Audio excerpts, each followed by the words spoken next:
got good people in certain areas that are working more with the animals. Sanur, for example, Project Dharma with Bala, they've done a really great job of sterilizing, vaccinating the dogs along the beach. You know, people here are used to letting them free roam. A Bali dog, he's a working dog. He's been protecting the village for thousands of years. He's got one of the oldest DNA.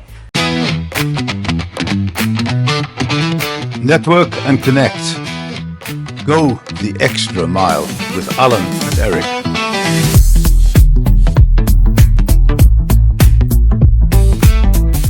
Welcome back to the Extra Mile podcast. Today we're going to meet Rhonda, a former CEO and canine behavior specialist with a black belt in martial arts and a heart of gold.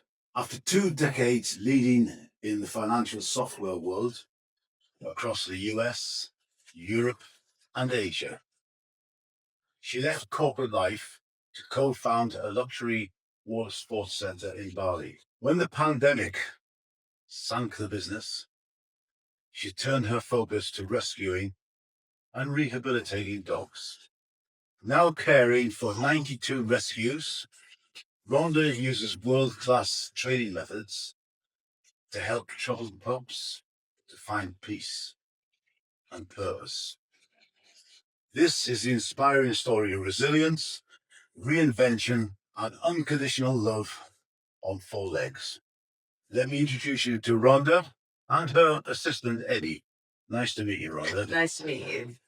Thank you for the opportunity. Okay, Rhonda, let's start from the beginning. What drew you into the corporate world, and how did your journey unfold across continents? I was a kid with a head for mathematics and software.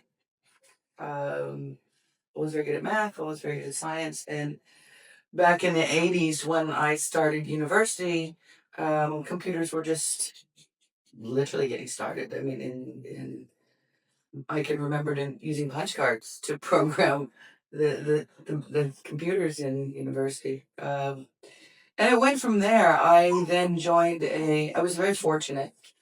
I joined a software company out of Kansas City, Missouri, that actually was doing pension fund processing for Kansas City Southern Railroad. And then back in the 80s, mutual funds, unit trusts in the UK, were just becoming popular investments, pension funds. And they had expanded that business, or were expanding in the US at the time, and were the largest outsourcer of mutual fund processing. So they were a leader in the outsourcing business industry in the US. And I think at one time they had over half of the US business. And so I then one day I was sitting in my cubicle and one of the VPs came up to me and said, "Do you want to go to London?" It's like, sure. When? Monday. So yeah, I got on the plane and went to the UK, and we had a partner named Save and Prosper. And we literally built one of the first outsourcing unit trust systems. So the same sort of thing. What made you walk away from such a successful career and shift towards a completely different lifestyle in Bali? I had, from London, I then had the company that I worked with in the UK, had a sister company, Majority Fleming in Hong Kong. And I started that office there, um, doing some workflow work. And then we kind of expanded um, around the region, Singapore, helped start the stock exchange in Vietnam. So I ended up with offices all around Asia, from Japan to India. And I had an office in Jakarta and Singapore, so I would come to Bali. Rather than sitting in Jakarta, I'd hop on a plane and come to Bali for the weekend, and then fly out on Monday morning and go back to Singapore office. I met my husband here in 1998. He was my first dive instructor. And then being the CEO of a software company, I didn't want to get on dive boats with like 20 people, so I would call him up and he'd rent a boat and he'd take me wherever I went and wanted to go. And then we became good friends. In 2008, we got married. And then in 2010, I woke up, I was working 18-hour days. Never unpacked the suitcase. I don't go. I was all over and I did that for a long time, from 1993 till 2010. So, 17 years. And in 2010, we'd saved our money. And I had the corporate background and contracts. I did all the back office work, and we built a top end dive center. There was a niche sort of for private, kind of what I was doing with him, right? People that were, yeah, thank you. Didn't want to come and go on a dive boat with 20 people. They wanted a private, exclusive day out. So we built it up. We had a really good business. Um, Hotels like Four Seasons, the St. Regis, Laguna, Weston. So it was boutique. Yeah. Low volume, high value. Princess of Saudi Arabia and so forth. And then COVID hit and that changed the game. So Yeah. basically, you came to Bali, you set up Jet Set Marine, is that right? Correct. Yeah. So We employed about what did Jet Set Marine represent for you and Yeoman at the time? Well, that was our chance to finally be together because I Yeah. was, in Hong Kong and he'd fly to Hong Kong and then I'd fly here and we never really had sort of a, we were always on the run, if Yeah. you will. And it was, I'd been in the corporate job for 22 years. Um, it was time to take a break, kind of figure out. So I helped him. So I was working part time. Yeah. And then the area that he built the dive center in, unfortunately, was a dumping ground for dogs. So you obviously built up a successful business there in the leisure industry, but then COVID came along and changed everything. That's changed a lot. What for was a lot of going people. through your mind as your business and your plans began to unravel? Well, having a business background, we had safety cash. We employed around 45 people, I think. And I don't think anybody expected it to go on that long. The dive center was just him and I. We didn't have big corporate investors. We worked hard, saved our money. We treated the staff well. Um, but we hung on. We kept paying them for about 6 months, and we literally ran it empty. And we had 10 boats, 5 jet skis, 4 APVs, a BMW for VIP transport, and all that stuff takes maintenance. You figure 20% of what you paid for it on average per year, and you have to run everything, and it messed up a lot of people, and we unfortunately were unable. Went on for 3 years. Yeah. I'm guessing you're the entrepreneurial one, are you? I am, but my husband is the right brain one. He's a creative one. He did all the buildings. He did all of the design, the logos. Yeah. I'm a little bit more left brained. Um, but yeah, it was a chance to be together, and it was a great business. And then we had we were running $1 million US with a 38% margin for for 7-8 years. COVID changed the world. COVID changed a lot of things, Yeah. and there were a lot of other businesses that have been established here for a very long time. Matisse, a lot of my friends, back on the plane, back to Australia. It screwed up a lot of stuff. So recovering from that, it was hard, and that puts a lot of strain on relationships. So yeah, but Okay. we made it through, and now we're moving forward. So from the corporate lifestyle, if you like, in the leisure industry, which was going well, that was messed up by COVID. So how did you get into dogs? Always had dogs. I had US golden retrievers. When I lived in Hong Kong, I had 2, but I eventually brought them here. I took my first Bali dog off the beach in 2007. When we built the dive center, it was unfortunately, I didn't realize the extent of the problem here. It was a dumping area for dogs and cats. And we had 150 dumped in the parking lot, which was complete insanity.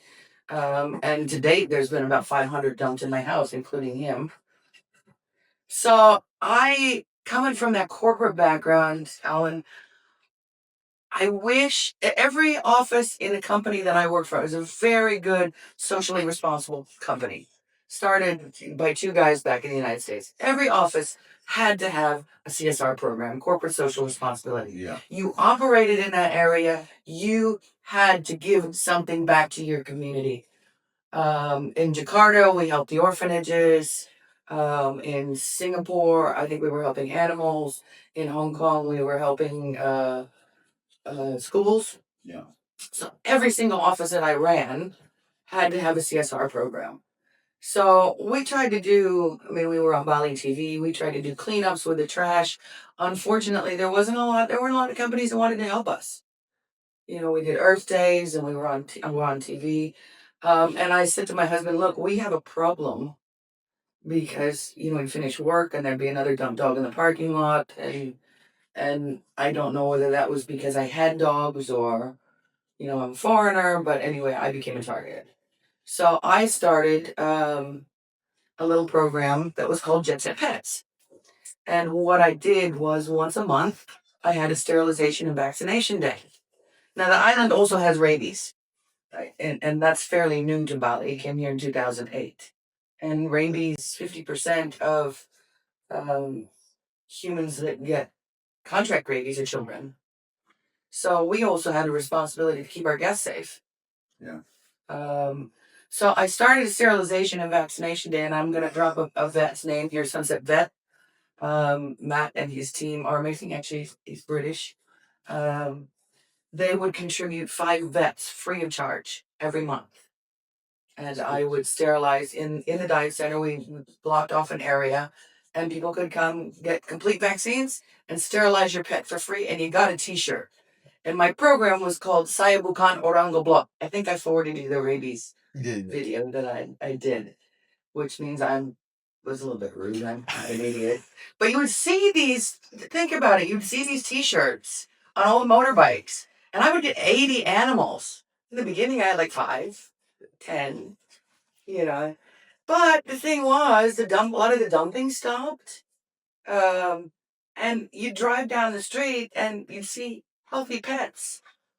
Yeah. You know, owners with dogs on leashes. I'd hand out leashes, I'd hand out collars, flea and tick medicine, everything. And I love doing that. And that basically the dive center paid for that. We paid about anywhere between 1,000 to 2,000 US a month, so 15 to 30 million a month. Yeah. For that. Then it became a little bit difficult. It got a little bit political, and COVID hit. So I went to a voucher program. So I still do that, but now I have a prepaid voucher. People donate to my program, and Sunset Vet come and pick up the dog or the cat, take it to the clinic, sterilize it, vaccinate it, treat it, return it home. Very comprehensive. Mm-hmm. Yeah, because during COVID we couldn't all get together, so I had to stop that. So that continues, and I've done over 5,000 since 2011, since we started this, dogs and cats. And there are still people that I help. A lot of pet shops donate. Wolf Pet Shop in Semenya, he donates expired cat and dog food. I distribute that on cats. I distribute the cat food to people and some of the dog food to people also. One lady in Benoit has 18 cats and she cares for street cats. So help animals help people. So that's one sort of the word is clearly branch spreading of what I do. And then there's Eddie. So I can see that you very quickly got very busy. Can you describe one dog story that truly changed you or helped you to grow as a trainer and a person? I wasn't doing dog training or dog behavior. I was mostly helping at the dive center and then running the sterilization program. And the neighbors had a pit bull that was chained to a tree for 10 years. And they wouldn't give her to me, but she had puppies. And they left the puppies free roam. Lente was one of the puppies that was given to a 7-year-old boy. And, you know, people here are used to letting them free roam. A Bali dog, he's a working dog. He's been protecting the village for thousands of years. He's got one of the oldest DNA. You know, he's a rat hunter, and he's rarely aggressive. Other pit bulls are aggressive, don't get me wrong, but you're dealing with a dog that was bred for something. You're dealing with a dog that is not necessarily the most dog friendly dog if you look at the profile, right? And to put a power breed in the street with no training, no supervision, cause all sorts of problems. I think lots of people are frightened, me included, I've got to say. You know, you see a lot of it here. Took another one off the street last night, dumped it in Mount Bojo. I've taken 40 dump pits off the streets of Nissadua. My friend running Bali Boom Rescue has taken 1,023, I think, total now. Dumped pit bulls. Some are caged, but most of them were dumped in the street. They wander around. People are terrified of them, and I can't blame them. But when you're getting these breeds, a Bali dog's different. He's been in the village for thousands of years. He's been working with the farmers. He's a rat killer. He kept the rats out of the sawa. There were no chemicals years ago. Yeah, and he cleaned up the organic garbage. Rarely bite. But now you got Rottweilers, Cane Corsos, Pit Bulls, and you're dealing with a dog that has a bite force of 350 pounds per square inch, not 80. You know, and a dog that bites and holds. And you know, and that's just a pit. I love pit bulls. Don't get me wrong. If you take any dog and you raise it right and you understand it, you're gonna have a good dog. You're not gonna have a dog that's reactive. You're not gonna have a dog that barks at people. But the problem is you can't take these, nor should you really be taking any dog and just leaving it at the street. Yeah. It should have some sort of social interaction. You should feed it. You should take care of it. So I took her off the street because she became very dog reactive. She killed a dog. And I took her home. And I think I had 47 at that time. She put 6 of mine in a clinic. She almost killed an 8-week-old puppy. Almost lost a finger because of it. Stitched it back on, but not quite straight. And I looked around for trainers here. There are a lot of people. Look, there's a lot of great local people doing training, but there's a difference between rehabilitating dog psychology and training. Sit, stay, that kind of stuff. That's easy stuff. You can have a really great, well-trained dog that does high fives, handstands, but he's a pain in the butt to live with. He pees on your clothes. He chews your bed. You know, he bites people when they come in. This is different. So there's manners, dog psychology, manners, and then there's what we call traditional training. I don't do that space, right? There's a lot of good local people here that can do that. But I had nowhere to go, and I couldn't find anybody to help me. So I got on a plane, and I went out with a gentleman, and he's amazing. His name's Cesar Milan. He had a program called the Dog Whisperer for many years. It's a dog psychology center out in Santa Clarita, north of Los Angeles.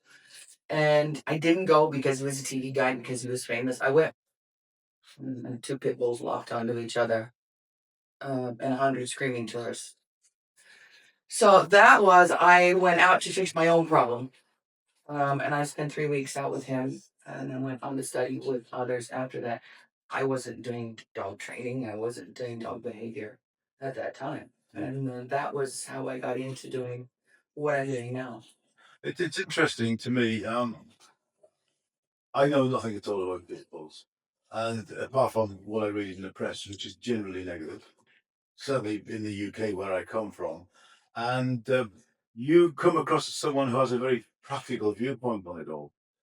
You're not sort of over the top soppy about them either, but you recognise there's a problem and you try and do something about it, which I think is a great thing. Well, thank you. Yeah. Just remember that they're apex predators. Dogs are predators. They come from wolves. You know, and the reason pits and all these big breeds make the news, if you look at bite statistics, the number one dog that bites is a Chihuahua. Is he biting you? He's not biting anybody, but because he's been raised properly from the time he was little. You have to take a practical view of it. You know, if you've got children, if you've got neighbors, you can't just leave a dog that bites run. But a lot of people don't know how to manage it, how to fix it. And that was one of or how to even analyze it. I didn't know how to analyze it. This pit bull that I picked up was actually fearful. She can walk through a garden of 62 dogs. There's 62 in my house. She doesn't flinch. They can sniff her butt. She's good now. Yeah. But I had to understand how, and Caesar was amazing with this. I had to understand me first.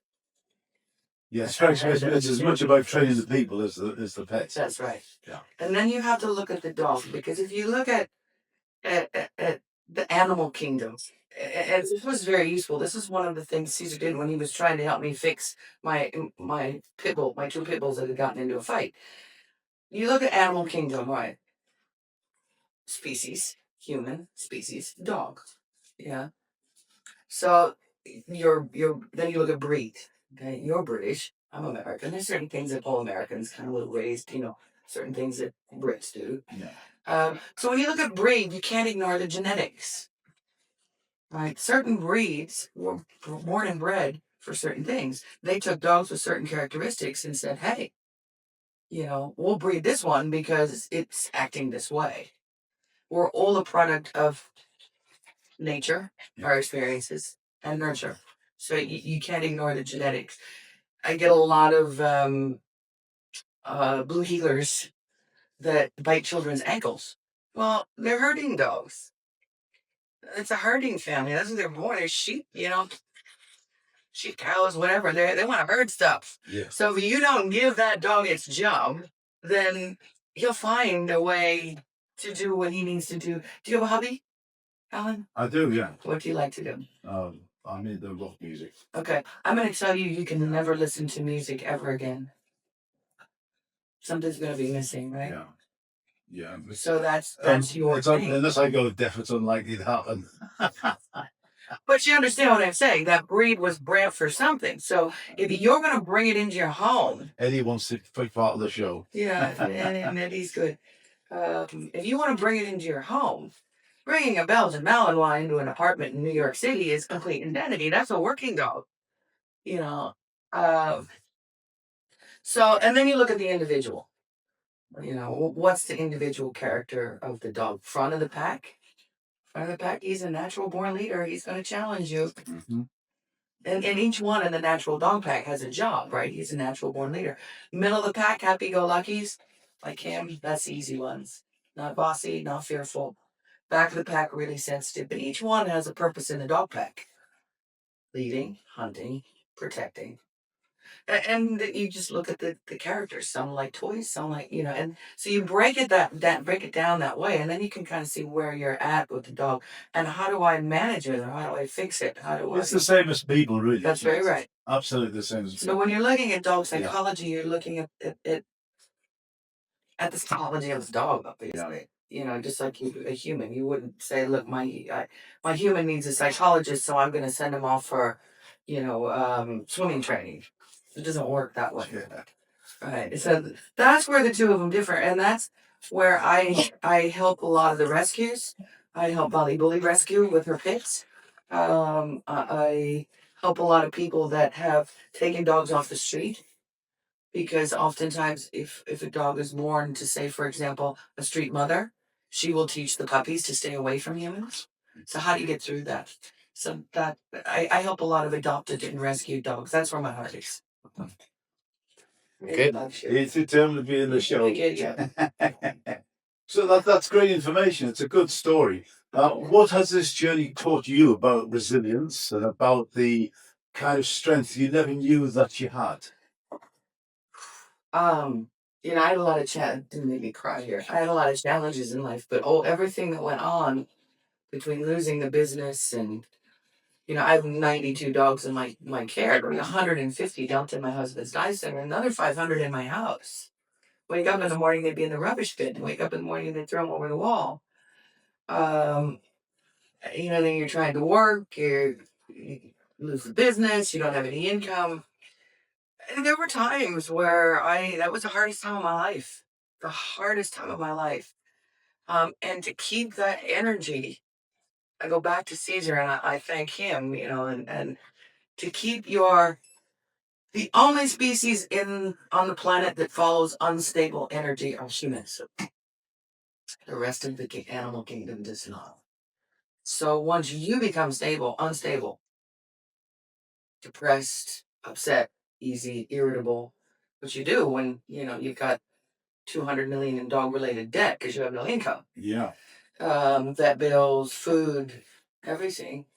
I had to learn just to walk outside, take a deep breath, and not lose it. And that was hard. It was a huge financial strain on my husband, a huge financial strain on me. Fortunately, I had a lot of very good friends who helped out with my charity, donated to it, even during COVID. And I thank them because without them, I would not have been able to help so many. So my heart goes out and to all of the people who helped me. I also help some of my staff. One is autistic. His dad died and his mother left him in the street. So I help a few of my team on humans. I'm helping the humans. So he takes care of some of my puppies. I have another girl who takes care of her brother. She's my full-time dog person. Now her brother is working for me also. Another really old man who's been with us for a long time. Old Balinese guy. Loves the dogs, makes their food. So my team is kind of a mix of people that needed help too. There's a lot more than just feeding, walking, and cleaning up after the dogs, isn't That there? is I can very see right. that. I can There's a see that. vet, always something, Yeah. a lot of mine now are older because the sterilization program started after I'd had so many dumped. So once they get, 7 years old, they're a senior. My oldest Bali dog is 20. 2018, over half of them are 12 plus. So as they start getting older, they get arthritis, they get, and you got to stay on top of that. And there's a number of things also here that are a real challenge being in Bali with dogs, and blood parasites from ticks are really, really tough to manage. Okay, that's quite a story. So, if you had a global platform right now to share one message about second chances for animals and for people, what would you say? Don't give up. There's always a way. But I think, like, one of the hardest things is to say education. Through education, you can change things. Yeah. And I'm an animal lover. Sometimes I'm probably better with animals and I'm more patient with animals than I am sometimes with humans. Humans can fend for themselves, right? They don't have a voice. And I think um, if I had to say something, everybody that has the means should give something back. Even if you're a poor person and you share a post about a child that needs help or somebody. Everybody's got hand phones these days. I mean, it's a cheap one. Everybody's on social media, or donate. If you have the means, do something for the area. There's a lot of good people in certain areas that are working more with the animals. Sador, for example, Project Dharma with Bawa. They've done a really great job of sterilizing, vaccinating the dogs along the beach. But a hotel in this area 5 years ago laid poison down to kill them. That yeah, and the only recourse we have here is to make that go viral. So if I had to say one thing, whether you're an individual or whether you're a company, do something for your community. Do something for your community. Even if it's just a little something, even just picking up garbage, cleaning the ocean. Be responsible. If you're an individual in your house and there's some stray dogs or cats around in the area, reach out to an organization. There's so many here for free sterilization and vaccination, rather than just kicking them or leaving them in the street or poisoning them. Make the world a better place. That's great. There's a very clear message there that everyone should try and help in some small way in their own community. Um, I think earlier you mentioned that you had some sort of plan for the future. Would you like to just give us a very brief summary about that? COVID obviously put, a wrench in a lot of things. My dream is we had a piece of property as an investment. We're in the process of trying to sell that. My dream is to take the proceeds from that and to go up north and build a dog psychology center. Okay. So a place where I can move mine. I'm in the south now, and I've got different properties where I have 92 dogs. They're not all together. And the south is very busy. It's very difficult to find. You can take the beach, but Yeah. it's not a green walk. It's not back to nature. So my dream is to go up north, 50,000 square meters, build a dog psychology center where people can come to learn, where local people can come to learn. Continuing with my sterilization and vaccination program in that area, because that's my bugbear. I hate to see drive along the road and see 5 puppies just laying there, or see them chucked in plastic bags off of motorbikes, because I've seen it all here. Yeah. So I will continue to do that no matter where I am. I would love to teach more local people. I see the change in my husband. Dogs, God, when I first came here in 98, there were hundreds of street dogs in Tanjung. And I rescued a staffy that kind of changed his life named Peanut. Now he's rescuing dogs. But, okay, just one last thing to go back to the rabies issue here. That's never going to stop until people stop dumping. When the dumping stops, the rabies will stop. When people are responsible. Bad jars, they do rabies vaccines for free. Be responsible. Make sure your dog is vaccinated. And keep your community safe for the kids. Because again, 50% of globally, 50% of people that die from rabies are children. So there we have it. Rhonda's journey has been one of grit, grace, and guts. From boardrooms and black belts to bankruptcies and barking dogs. Her story reminds us that true leadership often means showing up for those who can't speak for themselves. It's not just about saving dogs. It's about restoring dignity, treating trauma, and building a legacy with heart. Thank you, Rhonda,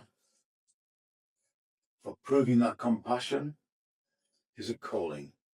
So if this interview has inspired you in any way, please give it the thumbs up. Share it with someone who loves dogs, and hit subscribe for free so that you don't miss our next incredible guest. And remember, even a small act of kindness can change your life. Next time on the Extra Mile podcast, we meet Aquamatic, a Ghanaian singer, songwriter, and author whose music and words challenge systems and stir souls.